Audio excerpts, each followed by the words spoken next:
Bienvenidos a esta entrevista. En esta ocasión vamos a hablar sobre los alimentos funcionales y el impacto positivo que pueden llegar a tener en la salud. Para esta ocasión y en esta entrevista tenemos con nosotros a la ingeniera Cristian Jiménez, quien es egresada de la Universidad Autónoma del Estado de Hidalgo y cuenta con una maestría y un doctorado por el Instituto Politécnico Nacional. Doctora, ¿cómo se encuentra el día de hoy? Muy bien, muchas gracias. Gracias por la invitación.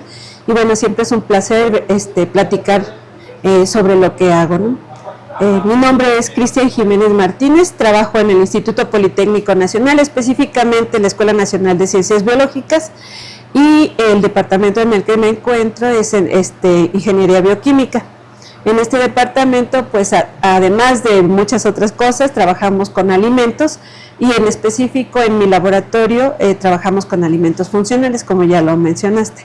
¿Cómo comenzó a interesarse por esta área de su carrera, que serían los alimentos? Bueno, desde que estaba en la licenciatura, yo soy ingeniero agroindustrial, y desde que estaba en la licenciatura me gustó mucho el área de los alimentos. En la carrera, pues bueno, solamente nos enseñaban a elaborar alimentos, pues la parte bioquímica un poquito. Sin embargo, yo sentía que me hacía falta complementar, entonces por eso vine a Ciencias Biológicas y caí en manos de una persona que la verdad fue mi mentora y mi directora de mi tesis, y de ahí me quedé aquí. ¿Cómo fue que me interesé en los alimentos? La verdad es que siempre me ha gustado mucho el área, elaborar alimentos y todo eso, pero siempre tienes la espinita de, bueno, si le aplico esta temperatura, ¿qué pasa? Si le pongo un aditivo, ¿por qué se espesa, no? Y todo eso, siempre quise saber qué es lo que está pasando dentro del alimento, no solamente elaborarlo, sino qué es lo que da todas esas características y qué le da el sabor, o cómo es que logran conservarlo. Todo eso eran parte de mis preguntas, y la verdad es que por eso terminé aquí en Ciencias Biológicas, ¿no? Porque quería saber más.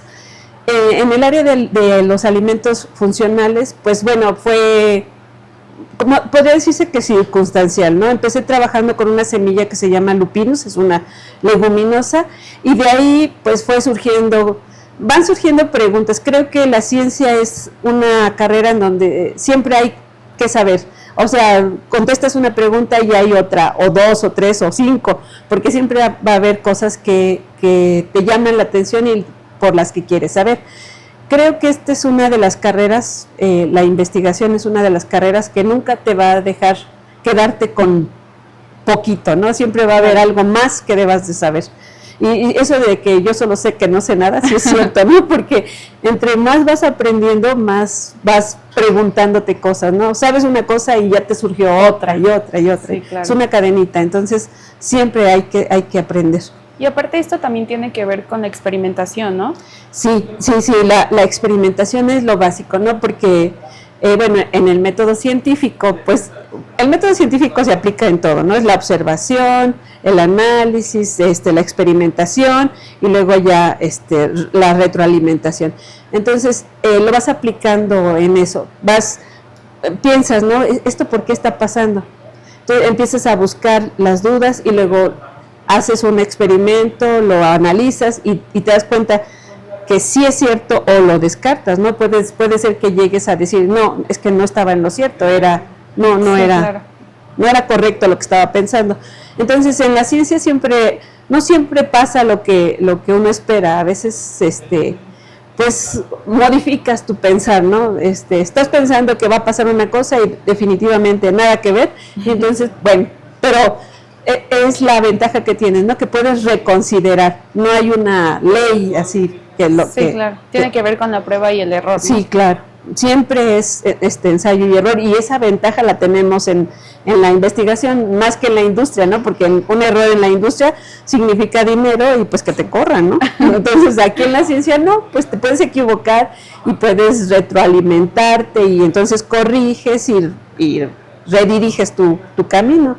Entonces yo creo que esa es una de las cosas más bonitas de esto. Para alguien que no sabe mucho sobre el tema, ¿cómo usted le explicaría qué son los alimentos funcionales? Bueno, un alimento funcional, por definición, es un alimento que te nutre, pero que también te llega a dar algunos compuestos que tienen un efecto biológico en tu organismo, como cuáles, por ejemplo, ahorita nos recomiendan mucho comer frutos rojos, porque los frutos rojos tienen antioxidantes, y eso de la antioxidante ya es la moda, ¿no? Así, come todo esto, ponte unas cremas porque no te evitan oxidarte y disminuyen el efecto del envejecimiento, de los rayos UV, etcétera, etcétera. Entonces, estos alimentos, que casi la mayoría de los alimentos vegetales tienen diferentes compuestos que te pueden ayudar a disminuir esos efectos de las radiaciones, de la oxidación en tu cuerpo, que desde el momento que respiras, pues te estás oxidando, ¿no? Desde que naces empiezas a envejecer. Sí. Entonces, pues esta oxidación puede llegar a causar enfermedades crónico-degenerativas como el cáncer, la diabetes, por el efecto del estrés, de la mala alimentación, o pues porque fumas o porque te sometes a los rayos del sol todo el día, etcétera. Entonces, ¿cómo lo previenes? Pues comiendo antioxidantes. ¿Cuáles? Por ejemplo, yo te mencionaba frutos rojos, ¿no? Pero también están las tunas, la vainilla, el maíz, las leguminosas, o sea, hay una gran variedad de alimentos que tienen esos efectos. ¿Por qué decidió trabajar específicamente con leguminosas y cereales? Bueno, las leguminosas son una familia, es la segunda familia más abundante del reino vegetal, después de las orquídeas. Las orquídeas son infinidad, ¿no? Pero las leguminosas es una enormidad de especies, ¿no? Empecé trabajando con una leguminosa que se llama lupinus, que realmente en México no se cultiva comercialmente, pero crece de manera silvestre, tiene unas flores hermosas, pero bueno, eso comencé haciendo, ¿no? Y después me surgió pues la duda o pues la curiosidad de por qué no utilizar o por qué no trabajar con frijol, con lenteja, con garbanzo, con haba, que son leguminosas que comemos más comúnmente y que pues nos pueden dar muchos beneficios. Además, el frijol se cultiva en todo México y tenemos muchísimas variedades, negras, blancas, rojas, azules, amarillas, de pintitas de diferentes colores, y les enseñara toda la variedad, se enamorarían también de las leguminosas. Y la ventaja que tienen es que no cuestan mucho producirlas y tienen una gran cantidad de proteína. Sí. Ahora, los cereales, pues el maíz es mi debilidad. O sea, yo el maíz lo adoro. Sabemos que somos hombres del maíz, hombres y mujeres del maíz, no del maíz, maíz. Ajá, pues igual en todo el territorio mexicano se siembra maíz. Hay de muchos colores, no solamente blanco y azul, hay rosas, rojos, de muchas variedades que casi no se utilizan porque pues aquí el maíz blanco es el que más se consume, pero no se les antojaría una tortillita rosa o azul, así, pues sí. Que también, y tienen la ventaja de que tienen antocianinas, esos maíces rosas, y las tortillas que dan son azules, y la verdad es que las antocianinas no se degradan y te dan esa capacidad antioxidante. Entonces, tanto el maíz como las leguminosas pues tienen esas propiedades de ayudarte en la prevención de algunas enfermedades.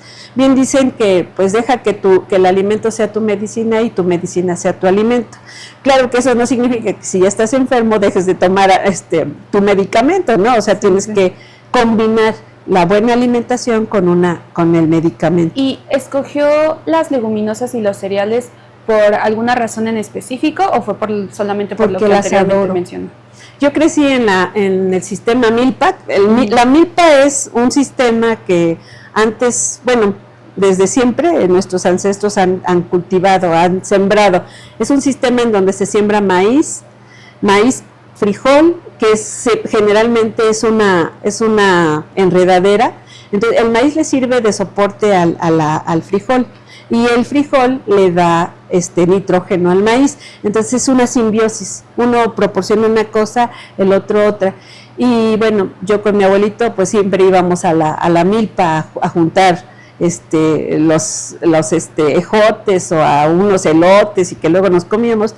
La verdad es que creo que dentro de todas tus raíces se te queda como empapado todo ese pues todo eso que viviste, ¿no? Porque yo me acuerdo cuando íbamos en la mañana a deshojar, pues mi abuelita nos llevaba unos tacos de frijoles y de chile, o sea, llevaba los tacos de frijoles y de chile con queso, y entonces pues ahí hacíamos, comíamos, ¿no? Después de haber estado un rato en la deshojada. La deshojada significa quitarle al maíz ya seco, a la mazorca, quitarle la hoja. Y es una friega, la verdad, ¿eh? Sí, o sea, es un trabajononal que la verdad es que nadie te lo reconoce, pero que sí, la mano infantil, pues es muy socorrida en ese aspecto. Y la verdad es que a nosotros nos llevaba mi abuelito desde que estábamos chiquitos a deshojar, a ayudarle. Y era, la verdad, o sea, yo me acuerdo de los tacos y se me hace agua a la boca.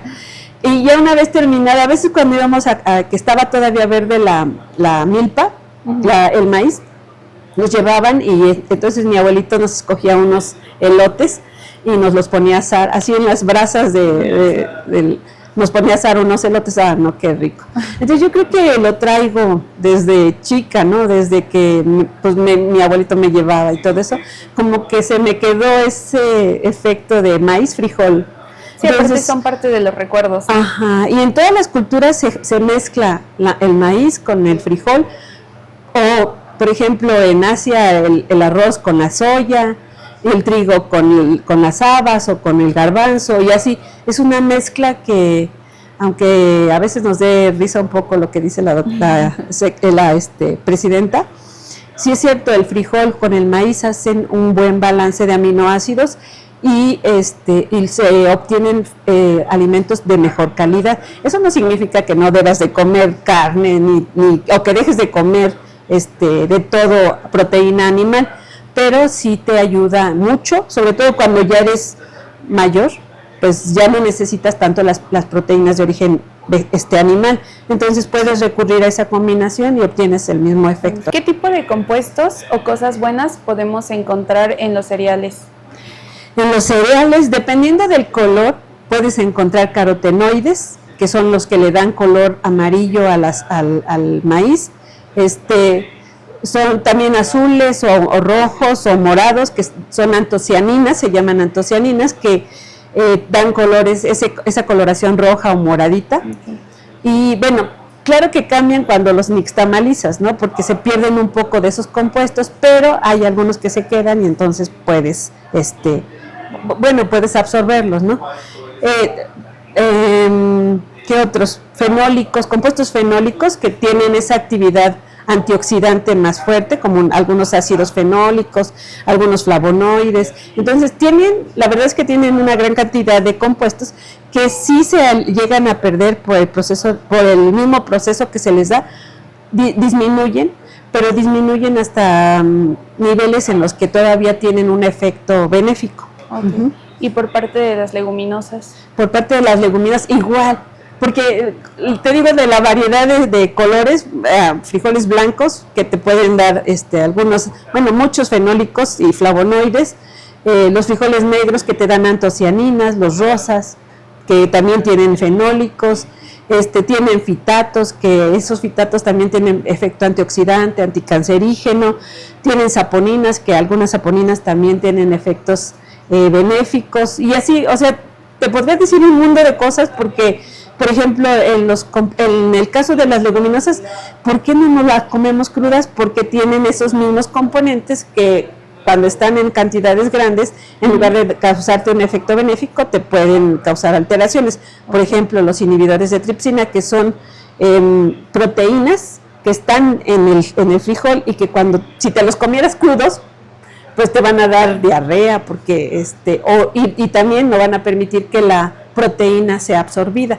¿Por qué? Porque esos inhibidores funcionan como ¿cómo te diré? Como una barrera para que las enzimas digestivas no actúen. Llegan y como que las atrapan, entonces ya no las dejan actuar, y entonces esas enzimas digestivas que ayudaban a degradar la proteína, que rompen los aminoácidos y que permiten que se absorba, pues ya no tienen esa actividad, y entonces pues ya no puedes absorber. Por eso se tienen que cocer. Por eso se tienen que cocer. Una vez que les das el proceso de cocción, lo que ocasionas es que se eliminen esos compuestos y algunos disminuyen a niveles en los que ya no te causa ningún efecto. Entonces, eso de que dicen que la dosis hace el veneno, sí es cierto, depende mucho la concentración, el efecto que puedan tener. Okay. ¿Cómo es el proceso dentro del laboratorio para extraer esas moléculas y las estudien? Depende de la molécula que quieras extraer, es el tipo de disolvente que se hace. Primero, por ejemplo, tú tienes tus leguminosas, en este caso estamos trabajando ahorita con garbanzo. Entonces lo que haces primero es disminuir el tamaño de la partícula. ¿Por qué? Porque si tienes una partícula así, el tamaño es mayor y entonces es más difícil que llegue al centro el disolvente. Pero si es una partícula más pequeñitita, una partícula pequeñita, pues es más fácil que llegue al centro y que se rompan las estructuras y se puedan liberar esos compuestos. Entonces tenemos que disminuir el tamaño. Después, una vez que lo disminuyes y tratas de que todas las partículas sean homogéneas, pues los pones en un disolvente en el que se puedan extraer los compuestos. No todos se extraen con el mismo disolvente. Okay. Tienes que extraer de con diferentes disolventes dependiendo de la polaridad y de la solubilidad de esa sustancia. Entonces tenemos que ir jugando con las sustancias, con los disolventes para extraer esos. A veces nada más es cuestión de modificar el pH, a veces es cuestión de modificar el disolvente y así. Algunos son solubles en agua, entonces ya nada más los pones como a remojar. Sí. Por ejemplo, los oligosacáridos. Los oligosacáridos son carbohidratos que tienen moléculas de un carbohidrato que no es fácilmente hidrolizable por nuestro intestino y entonces es lo que te causa los gasecitos. Entonces, esos oligosacáridos se pueden eliminar o extraer de la leguminosa a través de del remojo. Eso hacen nuestras mamás, bueno, y yo también, ¿no? Ponen a remojar los frijolitos y además de que extraes esos carbohidratos que son solubles en el agua, pues reduces el tiempo de cocción. Entonces es jugar, ¿no? Con él. A veces le ponen un poquito de bicarbonato y con eso modificas el pH del agua y haces que esos compuestos se vuelvan más solubles todavía. Entonces es un conocimiento ancestral, pero que también se puede aplicar aquí en la ciencia para lograr una mejor extracción. Una vez que ya los extrajiste, puedes cocer los frijoles y ya no te van a causar ese efecto de inflamación, ¿no? Okay. Anteriormente nos mencionaba que ciertos alimentos tenían antioxidantes y que podían llegar a ser ayudar con las células cancerígenas. ¿Qué significa esto en palabras un poquito más simples? En tu vida diaria, tú estás sometida a un estrés todo el tiempo. No solamente es estrés por pasar la materia, ¿no? Es estrés porque llegas tarde, es estrés porque te sometes a los rayos UV, o sea, todo te está causando una oxidación. Todo tu organismo se está oxidando. Dentro de nuestro cuerpo tenemos algunas enzimas que ayudan a evitar ese mecanismo de oxidación o a disminuir los efectos. Tiene que haber un balance. Siempre debe de haber un balance. Si hay suficientes enzimas para mediar, entonces se logra el balance, pero conforme vas aumentando tu edad, pues va siendo más difícil ese balance. Sí. También dependiendo de tu condición física, de si eres sano, de si tú no tienes gastritis o colitis, todo eso influye. Formación de células cancerígenas puede ocasionarse debido al un estrés, o sea, te estás sometida a estrés todo el tiempo y eso te ocasiona inflamación, por ejemplo, en el colon, ¿no? Entonces, si estás todo el tiempo, tienes inflamación, tienes colitis, esa inflamación continua puede llegar a producir que las células sufran una mutación. Y esa mutación puede derivarse en cáncer. No siempre te da cáncer, afortunadamente no todos tenemos esa susceptibilidad, pero sí, ¿de qué depende? Pues a lo mejor de tu herencia, de tu susceptibilidad a la oxidación, a ese mecanismo de inflamación. Entonces todo eso se deriva puede derivarse en la mutación de células, que esas células tienen la capacidad de no morir, no mueren tan fácilmente. Entonces tiene como el efecto Superman, ¿no? No se mueren así, son inmortales. Entonces, como se inhibe ese mecanismo de mortalidad, empiezan a duplicarse. Entonces se multiplican mucho más rápidamente que las otras. Por eso si han escuchado empiezan a multiplicarse y se empiezan a formar tumores. Y de ahí puede haber metástasis. ¿Qué es metástasis? Cuando la célula llega hasta el torrente sanguíneo y entonces manda la señal a otros órganos. Y entonces ahí en esos órganos se hace la mutación y se empiezan a proliferar esas células.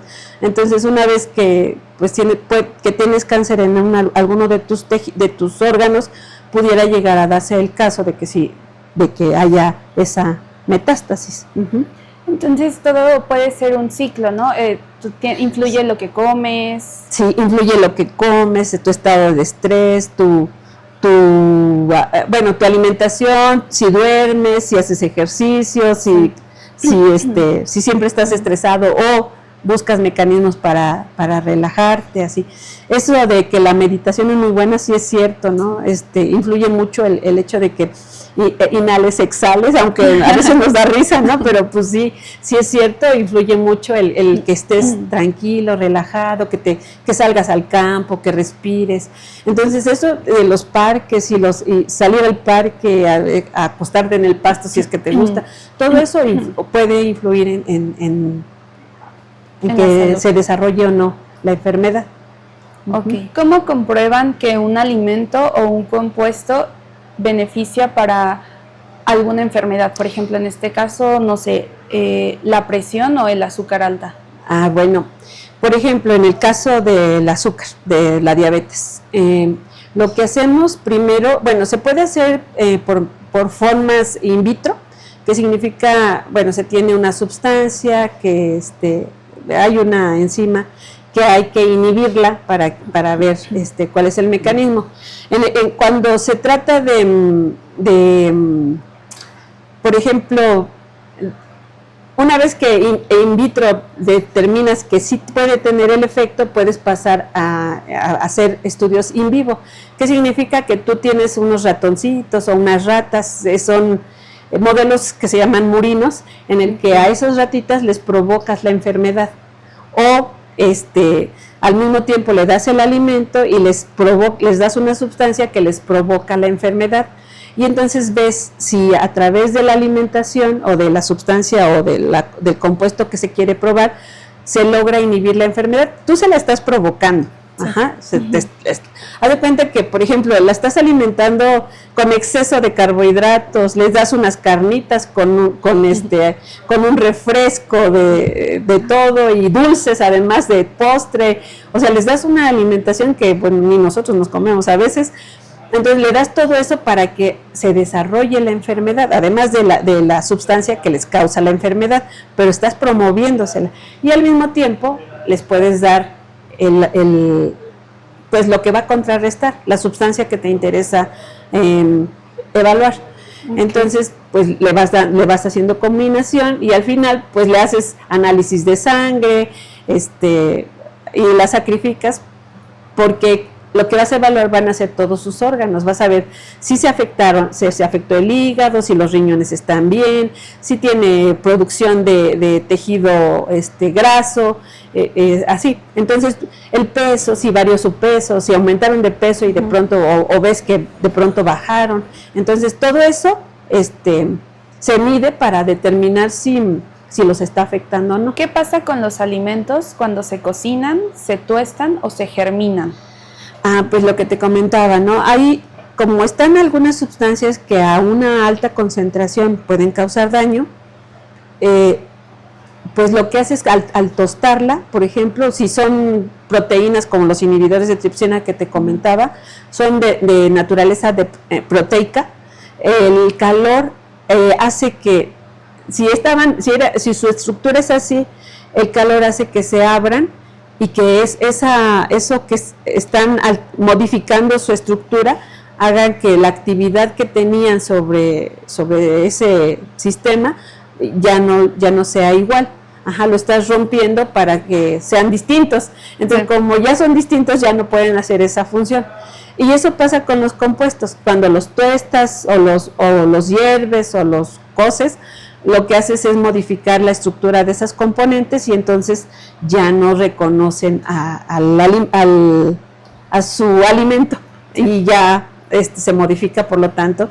Y lo que te va a hacer es que, pues igual, en el caso de las proteínas que normalmente necesitamos, porque tienen los aminoácidos que necesitamos para muchas de las funciones, lo que vamos a hacer es abrir las proteínas por efecto del calor, y esas proteínas abiertas llegan unas enzimas y cortan en donde deben de cortar y hasta más.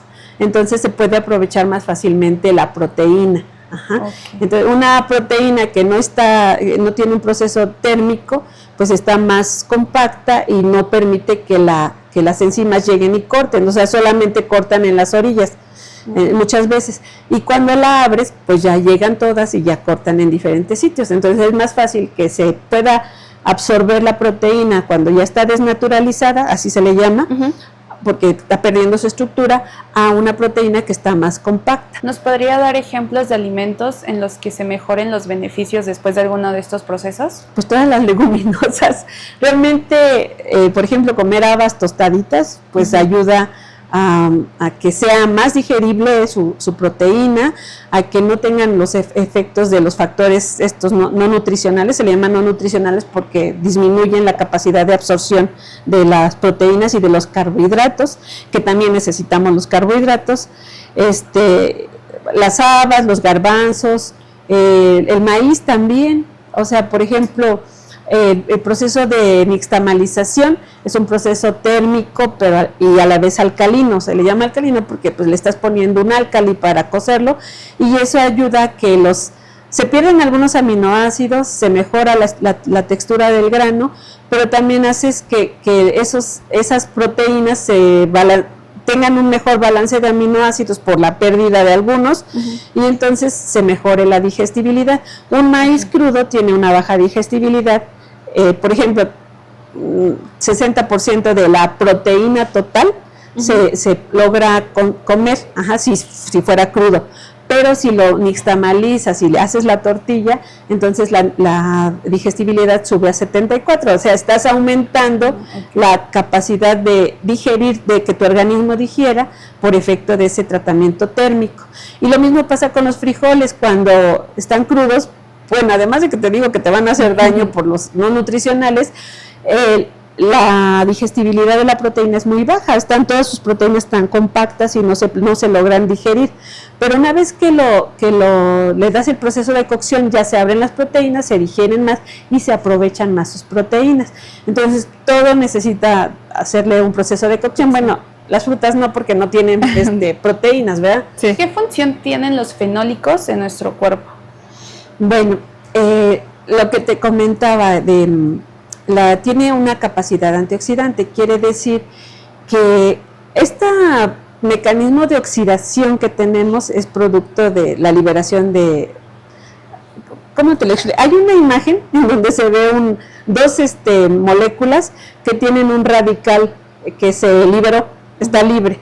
Entonces eso se va haciendo como una cadenita. Este radical que perdió, molécula que perdió un radical, se vuelve agresivo y va y le quita uno a otro, le quita uno de los compuestos de las radicales, se lo quita y ese se vuelve agresivo, y entonces ese va y se lo quita a otro, y eso es como una cadenita. Se van robando uno y otra molécula, ese radical. Entonces, cuando hay compuestos fenólicos o antocianinas o flavonoides, esos le donan el radical. Es como el niño que uno le quita al otro su torta, y hay un niño de buena onda, de corazón lindo, que va y le da la mitad de su torta, ¿no? Okay. Entonces eso detiene el mecanismo de oxidación. Eso es lo que está provocando los compuestos fenólicos. ¿Y qué función tienen los saponinas? las saponinas. Bueno, en los alimentos, en las leguminosas, por ejemplo, las saponinas son una forma de protección contra el medio ambiente.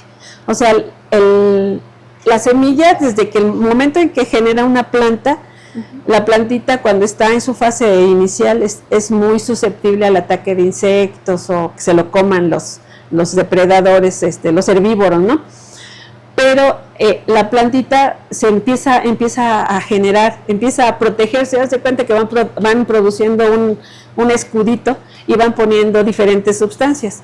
Entonces, por ejemplo, los compuestos fenólicos le dan así como un sabor amargo. Si han probado, por ejemplo, la cerveza, pues tiene un compuesto fenólico, tiene el lúpulo que le da compuestos fenólicos y le dan ese sabor amargo. No a todos nos gusta. Y hay algunos microorganismos, por ejemplo, que también son susceptibles a ese compuesto, o sea, tiene capacidad antimicrobiana. Pero también tiene ese sabor amargo, puede hacer que algunos insectos no quieran comerse esa planta.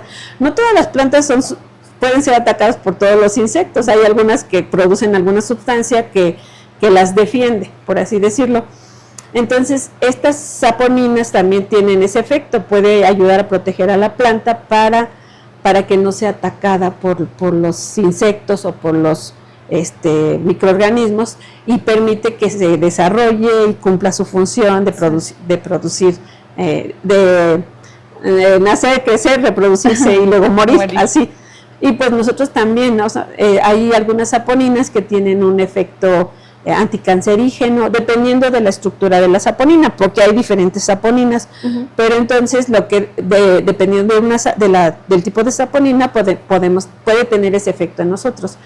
Se ha comprobado que hay algunas saponinas que tienen efecto anticancerígeno, algunas que ayudan a disminuir los niveles de azúcar en sangre, y así, o sea, tienen antioxidantes, por supuesto que son, entonces sí, pueden tener efectos. ¿Nos podría hablar un poquito de los tipos de saponinas? Ay, eso sí está fuera de mi alcance. Yo casi no trabajo con saponinas, pero sí hay triterpenas o algo así, o sea, no, realmente no es muy mi área. Su área, sí. Porque además fíjate que, o sea, aquí trabajamos varias personas y cada quien tiene su área de oportunidad o lo que le gusta. Entonces, yo me he dedicado más bien a los fenólicos, ¿no? Y sí me gustan las saponinas, pero yo nada más lo único que hago es cuantificar. ¿Tienen o no tienen? Y ya las quito. O sea, como muy general. Sí, obviamente te digo, entre más estudias, pues más te salen dudas. Ahorita me voy a poner a estudiar saponinas para que no me vuelvan a preguntar. Ya reprobé el examen. ¿Cómo cree que su investigación ayuda para mejorar la alimentación de las personas?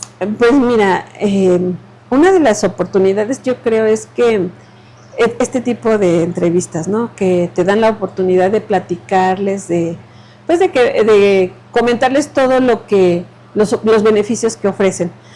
Tuve la oportunidad, por ejemplo, de asistir, por pura curiosidad fui a una expo que pusieron en el Palacio, en la explanada del Monumento a la Revolución, en donde estaban ofreciendo el frijol del bienestar.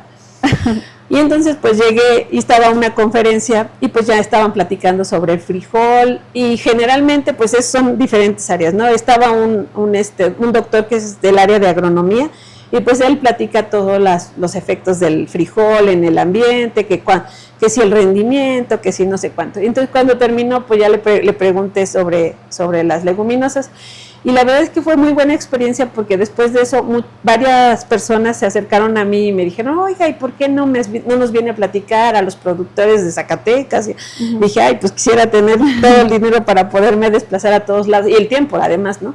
Sí, para desplazarme a todos lados, pero a veces no se puede. Pero pues con gusto yo pues les platico y todo eso.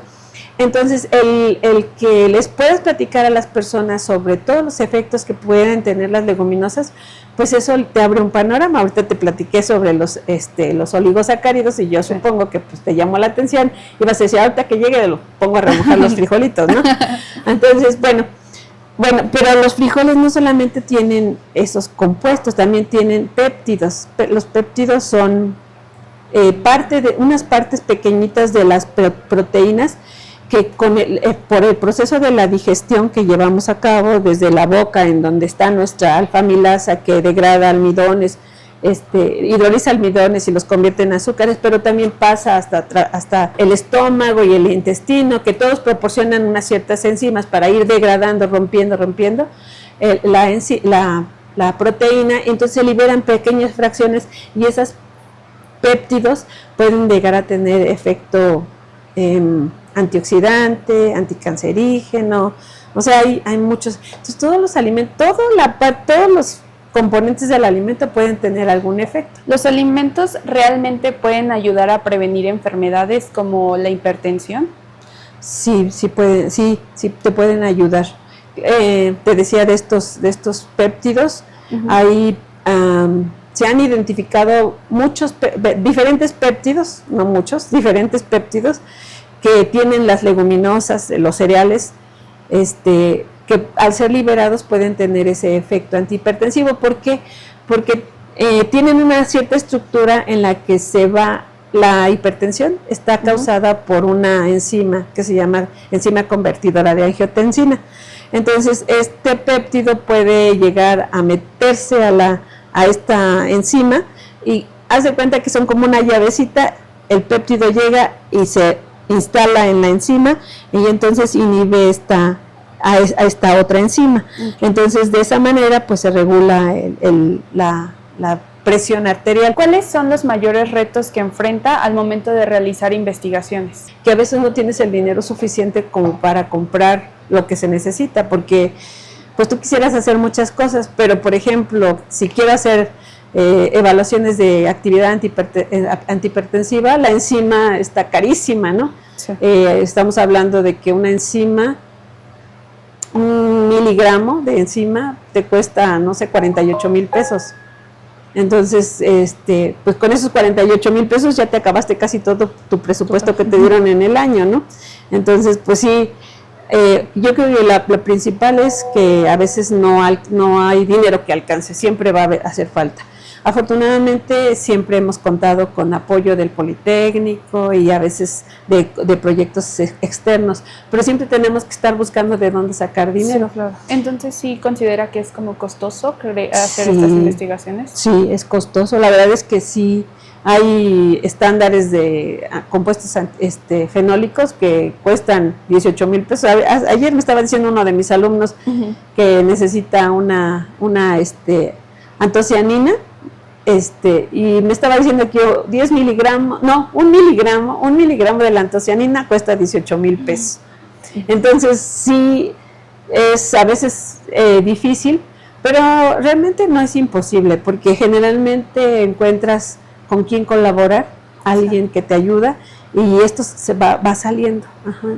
Bueno, yo creo que otro de los retos es que a los alumnos les guste el tema, porque a veces como que no les llama la atención. Entonces también es una casa de estudiantes que les guste la investigación, que se sientan motivados, porque algo que tiene la investigación es que debes quererla, o sea, debes enamorarte de ella para que lo hagas con más cariño. Y una vez que ya hiciste el clic y ya te enamoraste, no hay quien te pare. Sí, la verdad. ¿Qué le diría a los jóvenes que quieren estudiar algo relacionado con la química? ¡Ay, que es la carrera más bonita que puede existir! Bueno, si les gusta, ¿no? Pero realmente los alimentos, bueno, la química en sí y en el área donde yo estoy, que son los alimentos, es una maravilla. Necesitamos comer y siempre va a haber necesidad de investigar, de saber más sobre los alimentos. Entonces, yo creo que esta es la carrera de Ingeniería Bioquímica es una de las carreras más completas, porque ven la parte de ingeniería, el diseño, la elaboración de un alimento, los métodos de conservación. No nada más es que te sepa sabroso, sino que se vea bien, que se conserve más tiempo, que conserve sus propiedades, que por ejemplo si vas a comerte un durazno, pues lo abras de la lata y esté crujiente, que te sepa, pues que no se deshaga en tu boca, sino que tenga esa textura, ¿no? Entonces todo eso pues es importante saberlo, ¿no? Bueno, para mi gusto, pues es maravilloso saber cómo se esteriliza una lata, cómo envasas un alimento, cómo se elabora un jamón, y a veces te desilusiona un poquito el sistema de elaboración y quisieras modificarle muchas cosas, pero pues finalmente vas aprendiendo. Y este es un campo en el que nunca dejas de aprender. Les digo, siempre va a haber algo que te llame la atención. Y pues necesitas bases químicas para saber todo lo que está pasando, cómo se modifica esa molécula, qué alteraciones puedes llegar a tener, porque no nada más son los efectos benéficos, a veces se producen compuestos que te pueden llegar a causar daño por un excesivo tratamiento térmico, por ejemplo, en un alimento, y puedes llegar a generar algún compuesto que pueda ser que tenga efectos adversos en tu cuerpo. Entonces sí es importante saber toda esa dualidad de cosas buenas y malas. Siempre en esto de los alimentos siempre hay un angelito bueno y un diablito que está causando estragos, ¿no? Con esto concluimos con la entrevista, doctora. Muchas gracias por darnos tiempo. Ya vieron que no me gusta hablar del tema, soy muy calladita. Entonces, pues bueno, muchas gracias por a usted esta oportunidad.